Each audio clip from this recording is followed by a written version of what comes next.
এখন বাংলাদেশে একজন বিশাল কিংবদন্তি পুলিশ অফিসার পুরো জেলাই টেকে কিনে ফেলেছে। এত কিছু তার লাগতো, এখন তার কি অবস্থা?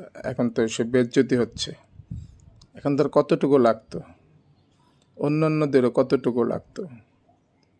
কতটুকু লাগতো বলেন? সফলতা কি অনেক সম্পদের মালিক হওয়া? সফলতা হলো জাহান্নাম থেকে বাঁচা। কোনো প্রতিষ্ঠানের সিইও হয়েছেন, এমডি হয়েছেন, মালিক হয়েছেন, কিচ্ছু যায় আসে না। এগুলি সম্পদের মালিকই তো আপনি না। অনেক টাকা ইনকাম করেন, তাতে কি যায় আসে যায়? আপনার থেকে কেউ কি কম ইনকাম করে? এ টাকা আপনাকে কয়দিন বাঁচায় রাখবে? আপনার কতদিন ভোগ করবে? কতটুকুই বা আপনি ভোগ করেন? অধিকাংশ লোক তো তার নিজের জন্য ইনকাম করে না, অন্যের জন্য ইনকাম করে। আপনি যদি 1 কোটি টাকা প্রতি মাসে ইনকাম করেন, বাকিটা কে খাবে?